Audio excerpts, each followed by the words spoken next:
This is the Thoughtful Travel Podcast. I'm your host, Amanda Kendall of the notaballerina.com travel blog. Every episode I'll share travel tales from several fellow travel lovers, and together we hope to entertain and inspire you, remind you of some of your own great travel experiences, and encourage you to hit the road again soon.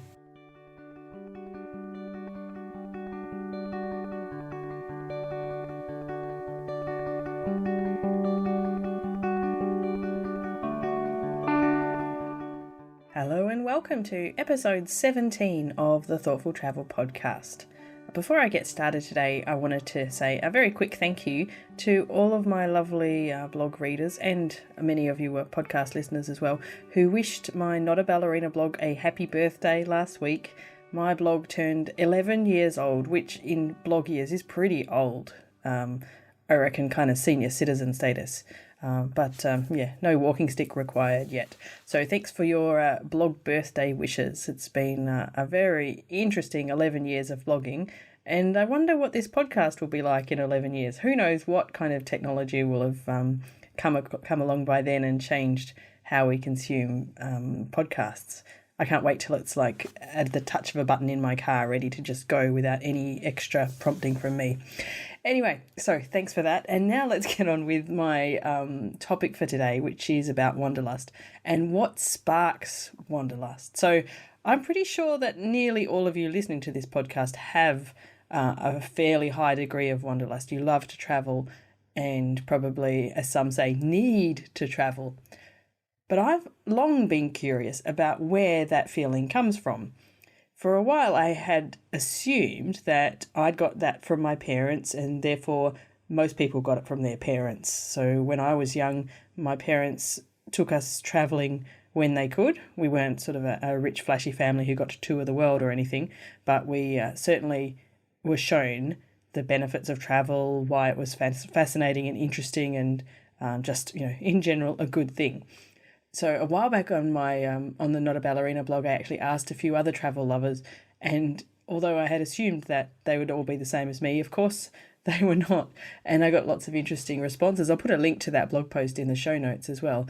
I referred to it as travel genetics because I'd assumed that it was kind of something that got passed down from at least one parent, but I found all kinds of different reasons for people developing Wanderlust. For example, some of the people told me that they had watched their parents travelling for work a lot, so they hadn't got to travel with them, but they'd watched their parents travel, and that had led to, a real curiosity about the world. And then, of course, there was some people who were completely the opposite. Well, in their situation was the opposite, and their parents didn't travel much at all, never showed an interest, and they feel that as they grew up and got older and could make their own choices, they love travel because their parents didn't travel much. It's like a rebellious streak. So I'd be very curious to know why you love to travel. Do let me know. You can always tweet me at Amanda Kendall or get in touch on Facebook. Just search for Not a Ballerina and you'll find me. In today's episode, I'm talking to 3 different people about where their Wanderlust came from. And as probably always, I've got 3 completely different stories. The first guest is Bethaney Davies from Flashpacker family, and I think she has a really interesting story about how she came to have an insatiable wanderlust. The one thing that probably triggered it for me was that when we were really small children, we had a babysitter who went on a Rotary exchange to Canada. And it just was like this amazing thing. Like, oh my God, I cannot believe she's going away for a whole year, like to the other side of the world, away from her family. And, so she went off and then she came back. And it was like, wow, I can't believe you lived in Canada, and that's amazing. And also we had a cousin that lived in the US, and she would come and visit us like probably only once or twice in my childhood, but we were always just like completely in awe of her. Like she was just this like amazing being that lived in this other place, and it's crazy, but it seemed so exotic. Oh, yeah, it does when you're a child, doesn't it? If you haven't had the experience, yeah. Yeah. It's interesting, isn't it? What can provide just enough of a spark to make you want to explore the world. Yeah, and then that's probably what triggered it for me. And then when I was kind of an early teenager, I watched a ton of, they used to call them Lonely Planet or Globe Trekker documentaries. So it'd be like a 1 month trip around Cambodia, and they'd condense it down to like a 1 hour episode. Okay. And I used to go to the library and check them all out on video. Oh, and cool. I used to check Lonely Planets out from the library just on random destinations and then just read them from cover to cover. Oh, that's excellent. And I always had these, I always had these plans to travel. And it wasn't until like really probably midway through my university studies that I went off and actually started doing it. I had opted out of having like a big 21st birthday celebration. Instead, I said to my parents, like, I want you to buy me a ticket to go to Vietnam. So this was my first trip out of 3 to Vietnam. Wow. So did that. Like, they paid for the flight instead of having, a big birthday party, which is what I usually do for their 21st. Well, that's right. Same here. Now I'm thinking back. I wish I'd cashed my party in for a flight instead. You're too smart. Yeah, just smart. Like, worked my butt off, had a job for 20 hours a week on top of university, and saved up tons of money and travelled around Vietnam instead of having a 21st birthday. Yeah. And that was when I first started travelling, right. like as a real traveller, not counting the trips to the Gold Coast as a kid. So Bethaney definitely has a very ingrained sense of wanderlust now. She travels nearly more than anyone I know, despite having 2 very young children. And I like that part of this whole wanderlust was triggered just by the simple fact that they had a babysitter who moved to the other side of the world, and that amazed her so much. It reminded me, in fact, of some family friends our family had when I was a kid. They were, nearly a generation older than my parents, perhaps, and I can still remember so distinctly one time when they'd travelled to the United States and, among other things, had been to Disneyland, and I can remember standing in my backyard, and I guess they'd come over for dinner or a barbecue or something, and they'd brought some gifts and stuff. I don't remember the gifts, but I remember being completely amazed that it was possible to go to this faraway place. Disneyland was something I'd seen on TV, and to think that they had just been there, in the previous week, and then they were in my backyard, that astounded me. So I guess it's an accumulation of those kind of little incidents that can help really promote your wanderlust. My next guest today is Diane Bortoletto of Travelletto, and she's another Australian who has learnt to love travel like me, and probably with a somewhat similar background to me, although she didn't get to go overseas until she was considerably older. So let's hear her story as well. Well, as a child, we always went on camping holidays. I mean, I grew up in a sort of middle class, I guess, lower middle class type.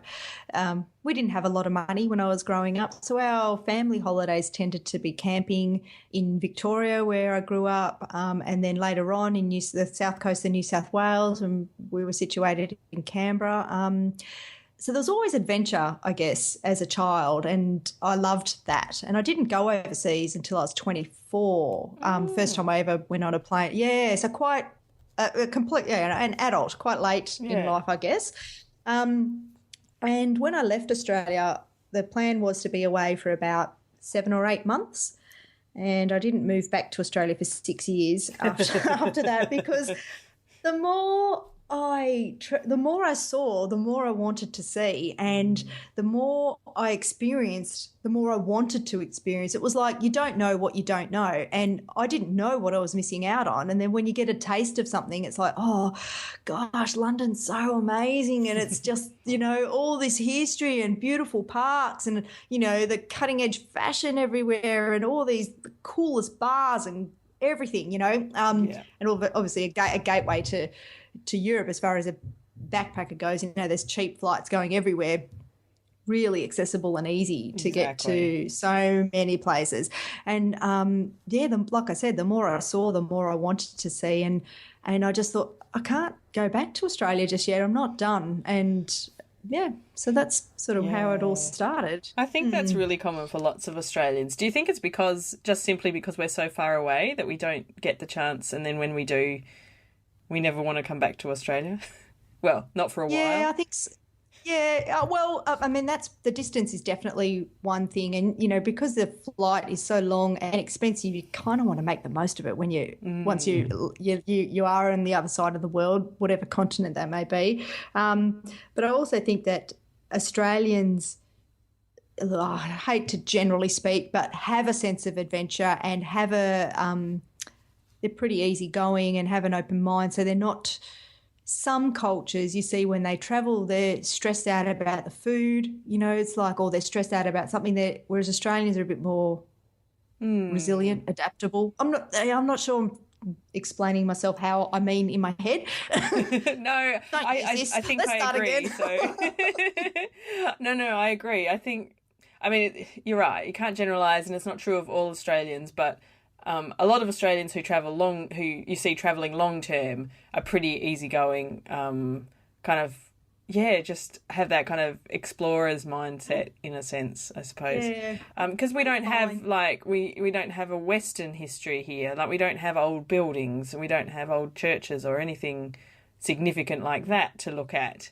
And I think that's just mind blowing when you go to another country and discover that, that people have been building buildings for, all this time when we weren't. 2,000 years. Yeah. To touch the Colosseum and be like, yeah, 2,000 years old. And look what they built then without all the technology that we have today. How did they do it? I know. And the even the art, like the marble art that you see everywhere, or even, the art on top of buildings and you just that's so intricate, and the cathedrals and the church. Oh, geez, we could go on about that, but it's really amazing to think what they could make and produce, and without with a chisel. You know what I mean? It's quite it's mind blowing. And I think when you haven't grown up with it.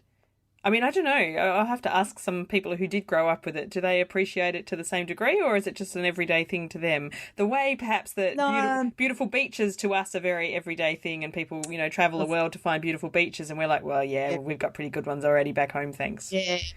Yeah, and I was just about to say that as well, making a comparison to our beaches, and that was, I suppose, a surprise in, going to places like Greece, and, you're like, okay, so this is one of your best beaches.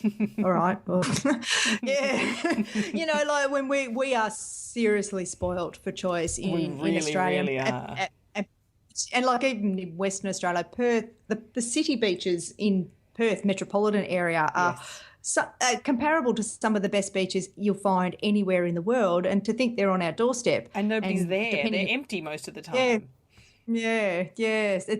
It is quite amazing. So I think when it comes to architecture and history, I reckon the same would apply. If you grew up in places like London or Rome or any other significant historical city, maybe you wouldn't look at the architecture with an eye for an appreciation until you went away and came back. A bit like we do with our beaches. You go away and you go, oh, I saw Brazil's best beaches. They're nice.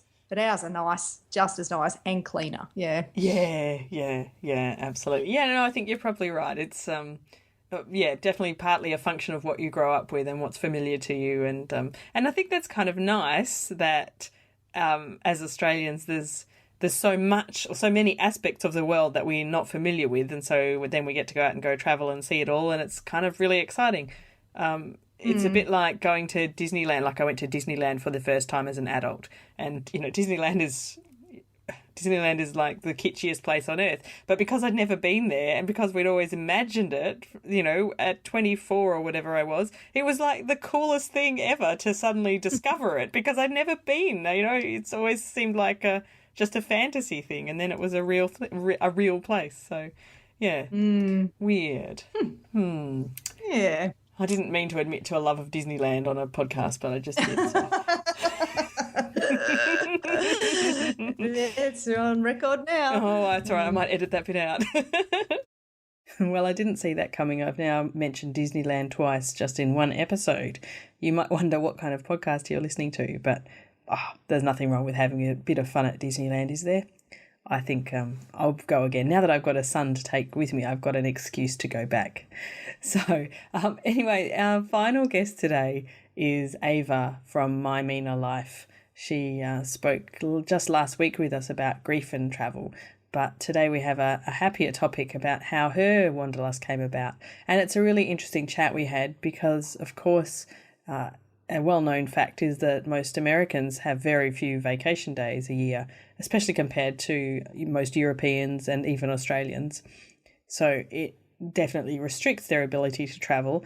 And despite that, Ava's now had the opportunity to discover the world of travel and might be changing her travelling ways when she returns to the US. But I'll let her tell you about that now.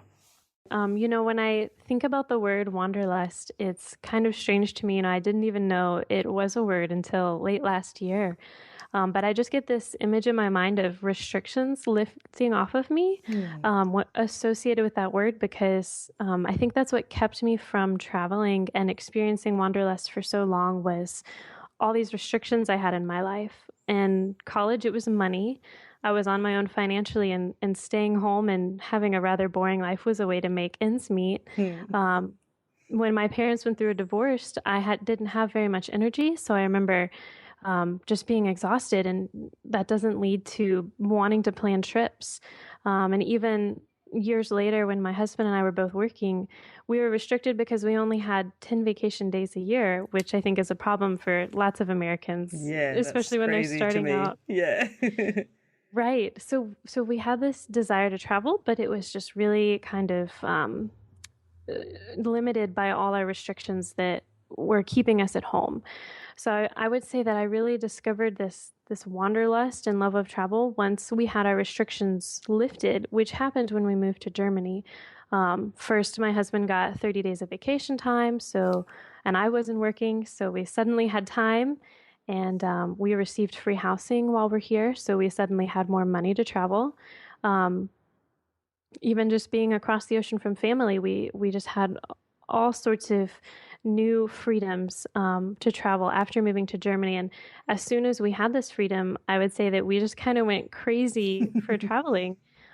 We were planning one trip, and as soon as we got back, we were looking for the next one, and we were just having a great time. And I think that removing these restrictions is all that it takes for most people to suddenly realize that they would love to travel, either through opportunity or your own actions. I think that people can just discover that traveling is so much fun, and I'm thankful that we were able to learn that about travel by getting the chance to live in Germany for a year. And I think that we'll be more prepared to deal with these restrictions that will inevitably come back once we move home to the US.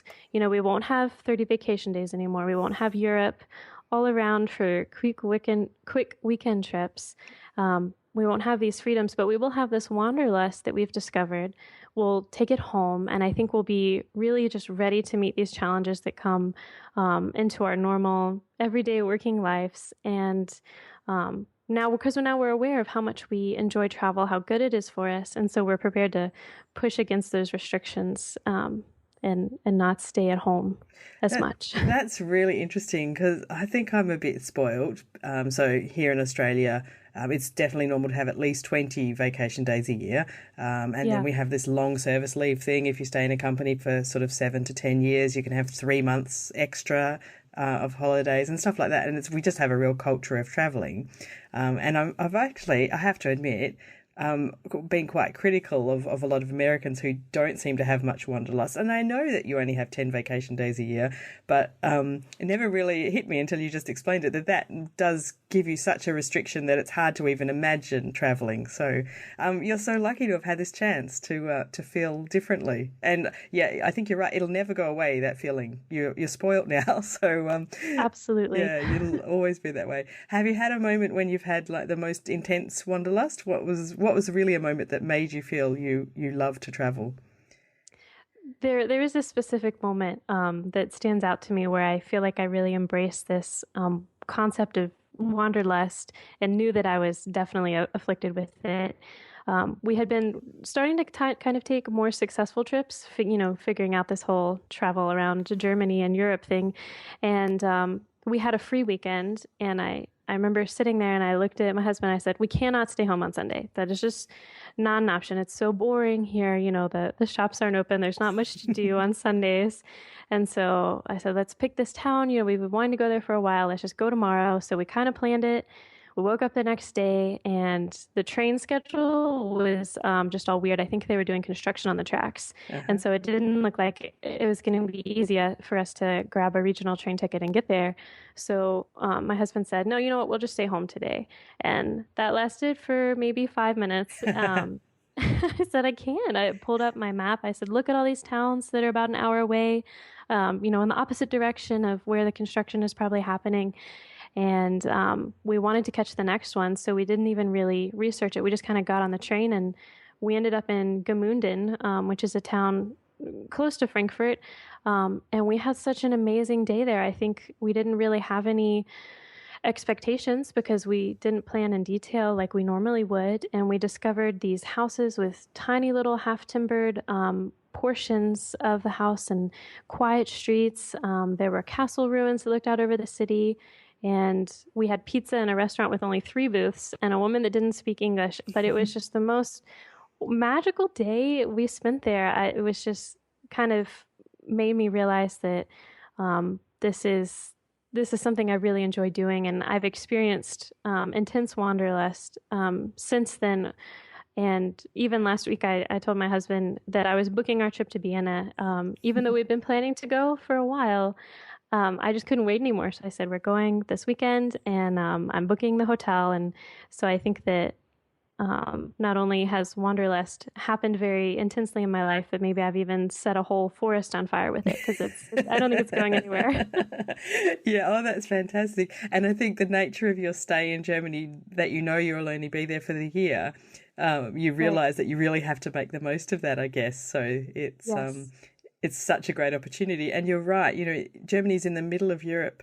As you know, I used to live there too, and I miss so much just being able to pop into another country for the weekend, because down here in Australia, there's no chance to do that at all. Right. So it's... it's not much difference in the States either, but where I live, there's nothing for like 2,500 kilometres. So it's so it's something I really miss from Europe, and I completely understand your determination to see as much as you can. It was really great to hear that although Ava definitely had no wanderlust in her younger years, a new experience was able to kind of induce that wanderlust. And I think once you have that feeling, I can't imagine that it ever goes away. There might be phases in life when you can travel more or travel less, but I think you can never really stop thinking about it. Well, that's the way it's certainly been for me, and I know for lots of people as well. I'm really intrigued by the idea of how you can encourage wanderlust in other people. For example, my 6-year-old son, and I hope that by taking him travelling a lot, he'll learn that joy of travel and continue to do it for life. And it's easy when he's 6 because he has no choice. So of course he's going to come with me, and he pretty much enjoys whatever he does in life. So, he enjoys traveling and talks about it a lot.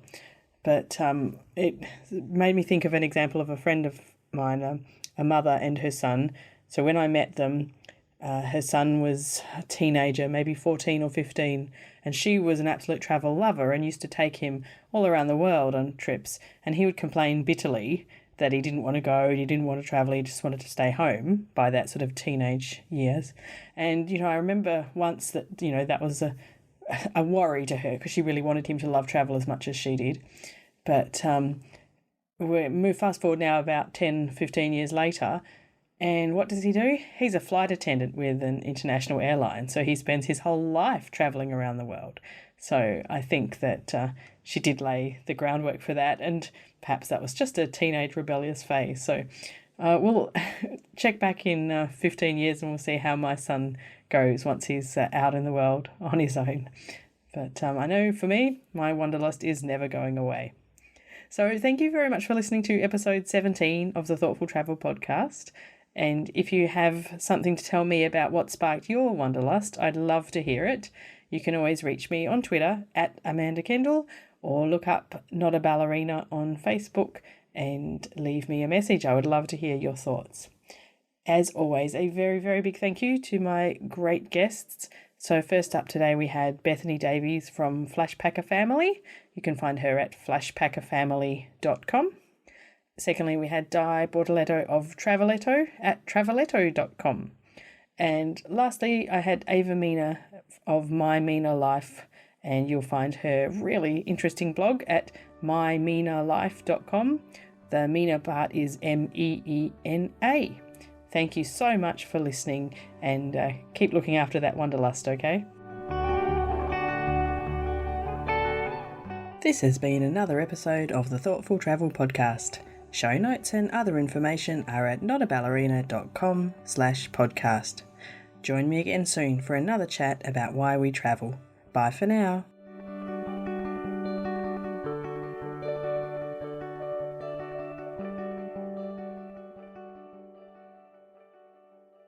Jackrabbit FM for your ears. Who is that?